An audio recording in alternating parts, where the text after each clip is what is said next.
बंदिश बैंडिट एक ऐसी लव स्टोरी जिसका आज तक कभी जिक्र नहीं हुआ। अगर हम कहें तो ना ही ये सीरीज में ना ही हम मूवी में आज तक हमने इसका जिक्र सुना है ना ही देखा है।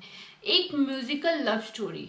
तो कहते हैं ना कि बहुत सारी स्टोरी पे तो मूवी बना दी गई है, बहुत सारी कॉपीज कर दी गई है, यानी कि हॉलीवुड से बॉलीवुड, टॉलीवुड से बॉलीवुड, तो बहुत सारी चीजें हुई हैं। लेकिन आज मैं आपको एक ऐसी स्टोरी के बारे में बताने जा रही हूँ जिसके बारे में आपने ना कभी सुना है ना कभी देखा है।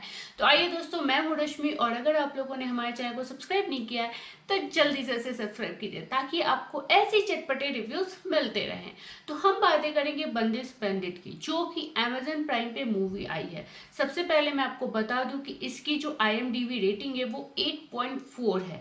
और मैं आपको ये भी बता दूं कि अगर आप ट्रेलर देख के सोच रहे होगे कि मूवी ना देखें तो ऐसा कुछ भी नहीं है, यानी कि ट्रेलर बहुत ही बकवास है, लेकिन जब आप सीरीज देखना स्टार्ट करोगे तो आपको बहुत ही इंटरेस्टिंग लगेगा। हाँ, सीरीज 10 एपिसोड का, ये भी मैं आपको बता दूं। और आप कहीं पे भी ऐसा नहीं लगेगा कि आप थोड़ा बोर हो रहे हो। हाँ, जिन लोगों को क्लासिकल म्यूजिक पसंद नहीं है उन लोगों के लिए थोड़ा ये बोरियत हो सकता है, क्योंकि यहाँ पे एक्चुअली क्लासिकल म्यूजिक का दिखाया गया। तो सबसे पहले हम बात करते हैं दादाजी की, यानी कि नसरुद्दीन शाह की, जो कि इस मूवी के सबसे मेन पात्र हैं। उन्होंने एक संगीत सम्राट का एक उनको खिताब मिला हुआ है। वो कहीं शो नहीं करना चाहते। उनका है कि क्लासिकल म्यूजिक यानी कि पूरी तरह से अनुशासन।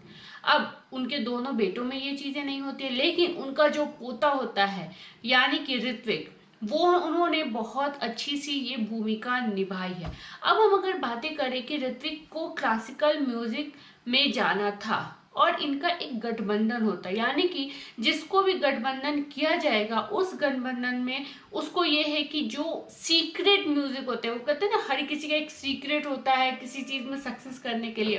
तो ऐसा ही कुछ नसरुद्दीन शाह के साथ था, और वो नहीं चाहते थे कि कोई भी जिसको भी क्लासिकल म्यूजिक है वो पूरी तरह से अनुशासन में रहे, पूरी तरह से एकदम वेल प्रिपेयर्ड रहे और कहीं भी शो और मूवी ना करे। ये सारी चीजें इस मूवी में दिखाई गई है। वहीं पे अपनी श्रेया, यानी कि श्रेया जब आती है, श्रेया की एंट्री होती है, जो मेन लीड है इसकी, वो होती है एक यूट्यूब सेंसेशन, और उसको बनाना होता है म्यूजिक, वो की पॉप म्यूजिक। अब आप देखो, क्लासिकल म्यूजिक और पॉप म्यूजिक क्या कॉम्बिनेशन है।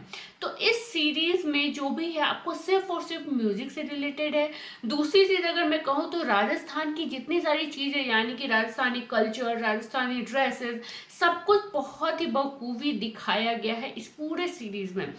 अतुल कुलकर्णी ने बहुत अच्छी भूमिका निभाई है। वहीं पे कुणाल रॉय कपूर की जो कॉमेडी और जो तड़का है वो आप देख के बहुत ही ज्यादा हंसोगे। जगह जगह पे उसके जो एक एक पंच वाले लाइनें होती है वो बहुत आपको एंटरटेन कर सकती है।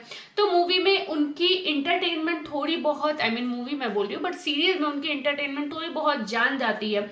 और वो कहते हैं ना, दोस्त बिगाड़ते भी हैं तो दोस्त सुधारते भी हैं। तो इस पूरे सीरीज में एक दोस्त होता है, यानी कि ऋत्विक का एक दोस्त होता है जो है राहुल कुमार।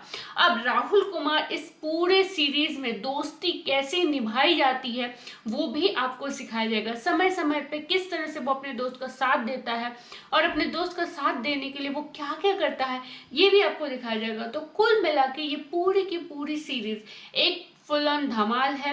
म्यूजिक से इंस्पायर हुए लोग जो कि म्यूजिक में जाना चाहते हैं उन लोगों के लिए ये सीरीज काफी अच्छा और काफी इंटरटेनिंग होने वाला है। तो आप ये सीरीज जरूर देखिएगा, किस तरह से ये गठबंधन, किस तरह से ये म्यूजिक और किस तरह से अंतिम संगीत समारोह में पहुंचने तक का पूरा ताना बाना बुना गया है।